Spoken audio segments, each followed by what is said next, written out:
ఇప్పుడే country delight యాప్ని download చేసుకోండి. Download the country delight app now.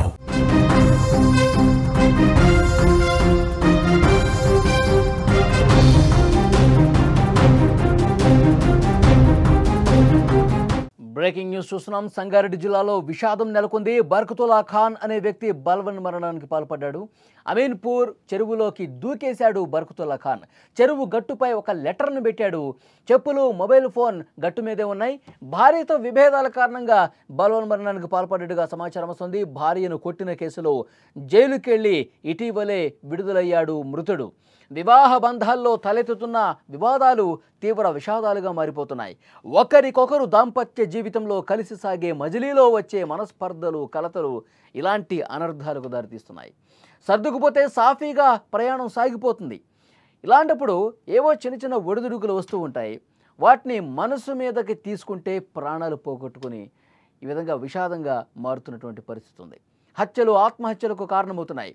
తాజాగా భార్యతో విభేదాలతో మరొక వ్యక్తి బలవన్ మరణానికి పాల్పడ్డటువంటి పరిస్థితి ఉంది. భార్యపై దాడి చేసి జైలుకెళ్ళి వచ్చాక తనువు చాలించాడు. తన బాధను ఒక పేపర్ మీద పెట్టి దానికి చెరువు గట్టు మీద ఉంచి ప్రాణాలు పాల్పడ్డ పరిస్థితి, ప్రాణాలు తీసుకున్నటువంటి పరిస్థితి. విజువల్స్లో మీరు చూస్తూ ఉన్నారు స్క్రీన్ మీద.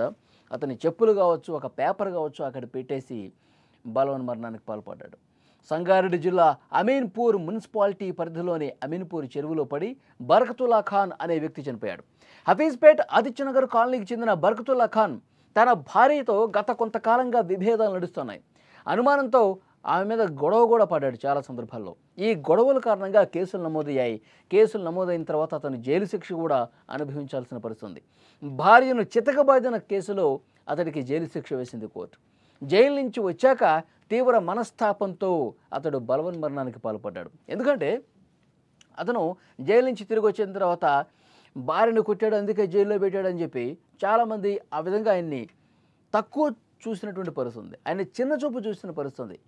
ఇక అతను కొద్దిగా ఇబ్బందికి గురయ్యాడు. బర్కతుల్లా ఖాన్ పూర్తిగా అతను అదే ఆలోచనతో ఉండిపోయాడు.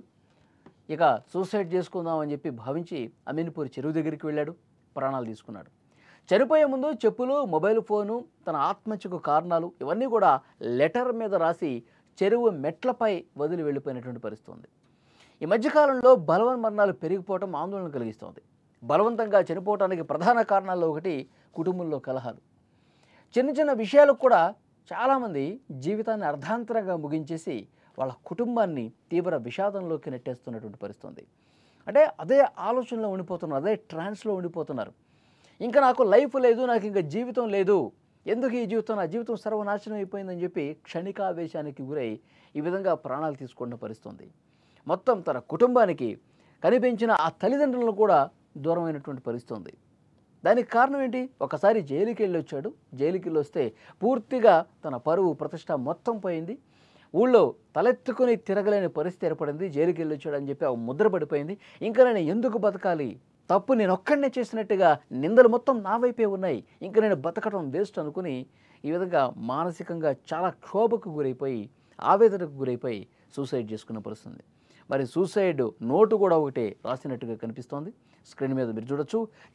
డైరెక్ట్గా చెరువు దగ్గరికి వెళ్ళాడు, సూసైడ్ నోటు ఒకటి రాశాడు, చెప్పులు కూడా అక్కడే వదిలేశాడు, వెంటనే దూకేసి ఆత్మహత్యకు పాల్పడ్డాడు. చాలా దారుణమైనటువంటి విషయం. కుటుంబ సభ్యులు రోధిస్తూ ఉన్నారు, వారి పేరెంట్స్ కూడా రోధిస్తూ ఉన్నారు. ఈ విధంగా ఎందుకు చేశావు అని చెప్పి వాళ్ళందరూ కూడా తీవ్ర దుఃఖంలో, శోకంలో ఉన్నటువంటి పరిస్థితి ఉంది.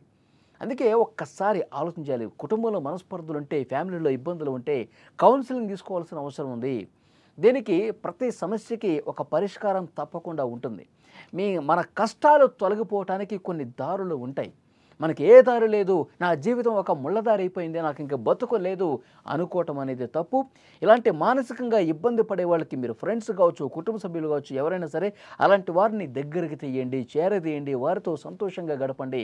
వాళ్ళకి జీవితానికి ముందు సంతోషం ఉందని చెప్పండి. అవసరమైతే ఫ్యామిలీ కౌన్సిలర్స్ ఉంటారు, వాళ్ళ దగ్గరికి కూర్చోబెట్టండి. వాళ్ళ బ్రెయిన్లో ఉన్నటువంటి అలాంటి ఆలోచనలు, ఒక నెగటివ్ థాట్స్, ఆత్మహత్య వైపు తీసుకెళ్లేటువంటి అలాంటి ఆలోచనలన్నీ కూడా వాళ్ళు పక్కకు తీసేస్తారు. అందమైన జీవితం ముందు ఉంది, ఈ సమస్యకి పరిష్కారం ఇది, ఈ విధంగా నడుచుకుంటే మన జీవితం పూలపానుపోతుందని చెప్పి అలాంటి కౌన్సిలింగ్ తీసుకుంటే ఎంతోమంది ఆత్మహత్యాయత్నం చేసినటువంటి వాళ్ళు కూడా మళ్ళీ తమ జీవితాలని సక్సెస్ఫుల్గా ముందుకు తీసుకెళ్ళిన పరిస్థితులు ఉన్నాయి. సో డెఫినెట్గా ఇలాంటి వాళ్ళని ఒక కంట కనిపెడుతూ ఉండాలి. వాళ్ళ ఆలోచనలు ఏ విధంగా ఉన్నాయో కుటుంబ సభ్యులు చూస్తూ ఉండాలి, ఫ్రెండ్స్ చూస్తూ ఉండాలి. ఈ విధంగా బలవన్మరణానికి పాల్పడే స్థితి నుంచి మామూలు స్థితికి తీసుకొచ్చే ప్రయత్నం చేయొచ్చు.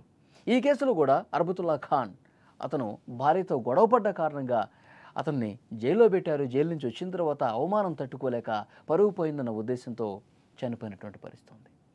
సో డెఫినెట్గా సూసైడ్ నోట్ కూడా పోలీసులు తీసుకున్నారు, కేసు నమోదు చేశారు, దర్యాప్తు చేస్తూ ఉన్నారు. ఇంకా రీజన్స్ ఏమైనా ఉన్నాయా? కేవలం అవమాన భారంతోనే అతను చనిపోయాడా, లేకపోతే అతను సూసైడ్కి ముందు ఇంకా ఏమైనా గొడవలు జరిగాయా? ఇవన్నీ కూడా వెలికి తీస్తూ ఉన్నారు.